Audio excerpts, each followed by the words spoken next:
Bonjour les amis, je suis obligé de revenir sur ma vidéo d'hier au sujet du sympathique athlète, le sympathique sprinter français né en France il y a 30 ans, Mohamed Abdallah Kaounda, donc qui a été suspendu par la Fédération française d'athlétisme pour avoir tenu des propos, des tweets qui montraient que le sympathique garçon n'aimait pas trop la France, n'aimait pas trop les Français, n'aimait pas trop les femmes, n'aimait pas trop les Juifs, n'aimait pas trop Israël, mais qu'il aimait beaucoup le Coran et qu'il aimait beaucoup le Hamas. Et donc j'ai expliqué, mais peut-être que j'ai mal expliqué, peut-être que j'ai mal été compris, peut-être aussi que ceux qui gueulent, parce qu'il y en a, n'ont pas écouté ma vidéo.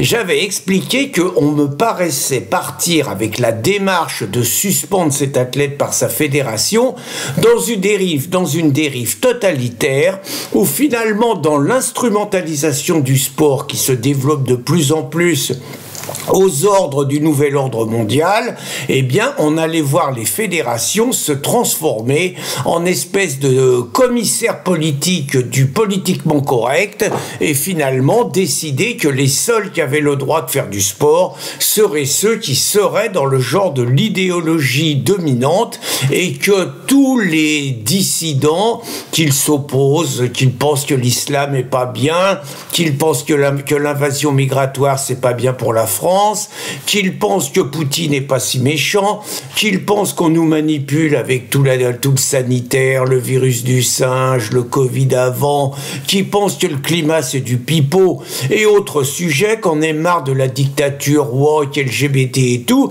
eh bien ceux-là seront suspendus par leur fédération.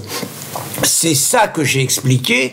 J'ai expliqué qu'il était logique que les mecs ne soient plus sélectionnés en équipe de France, mais que par contre, il n'était pas logique que leur fédération se permette de leur interdire de travailler quand ce sont des professionnels, ce qui est arrivé à un joueur de rugby de Toulon.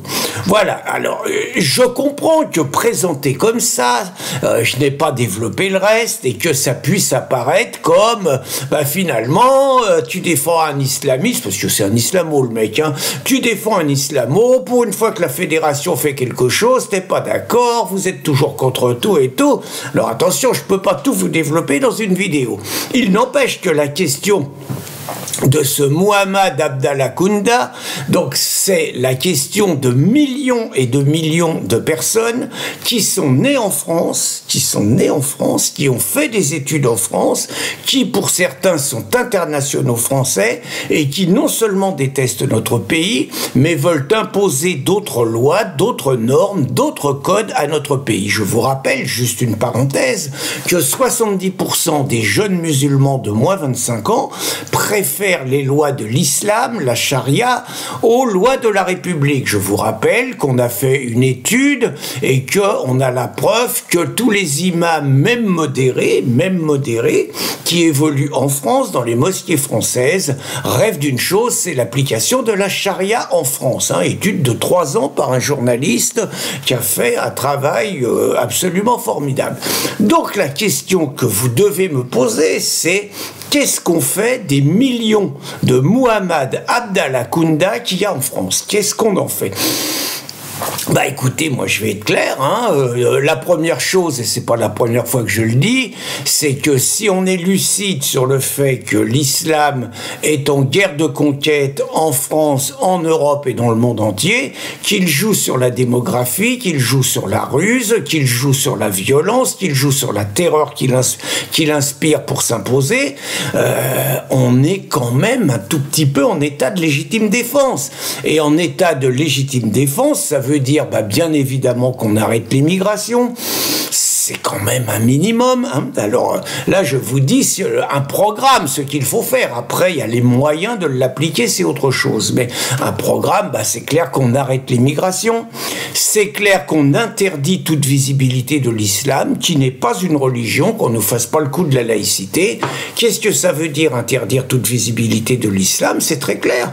On ferme toutes les mosquées. Je dis pas qu'on sort les bulldozers. Ça s'examine, mais on ferme toutes les mosquées. mosquées. Je veux dire, on laisse pas l'ennemi continuer à développer sa propagande dans des lieux de propagande. Donc on ferme toutes les mosquées. On interdit les voiles. Le voile, c'est le symbole de la conquête de l'espace public, c'est le symbole de l'islamisation des femmes, c'est le symbole de la soumission des femmes, c'est un outil de conquête. Je veux dire, on arrête ça. Les djellabas et les camis, c'est exactement pareil. Les boucheries halal, désolé, le halal, on sait que ça finance la conquête, désolé, on arrête aussi le halal. Je veux dire, on se donne les moyens de gagner une guerre qui nous est faite sur notre propre territoire. Et puis après, il y a naturellement la question de la remigration. Je considère qu'un Muhammad Abdallah Kounda n'a rien à faire en France et que les 70% de jeunes musulmans de moins de 25 ans qui préfèrent la charia aux lois de la France, aux lois de la République, n'ont rien à faire en France. Alors vous allez me dire, ils sont français, on s'en fout. Je veux dire, on s'en fout qu'ils soient français. L'exil, ça existe. La déchéance de nationalité, ça existe. Alors vous allez me dire, ouais, mais il y en a des millions, on en fait quoi? Mais les rosebifs, les conservateurs rosebifs avaient trouvé une combine exceptionnelle avec le Rwanda. C'est-à-dire qu'ils laissaient le Rwanda gérer finalement ceux dont ils se débarrassaient. Il y a un accord commercial, vous avez du fric, vous filez du fric, les pays africains, certains ont besoin de fric, ils ont peut-être besoin de main-d'œuvre, ça s'appelle des accords. Écoutez, vous mettez ça en application. Je rappelle également que la France a un privilège, c'est qu'on a de nombreuses îles, et que sur les nombreuses îles, on a tout à fait la possibilité d'y déplacer des personnes dont on estime qu'elles n'ont plus rien à faire sur le territoire français.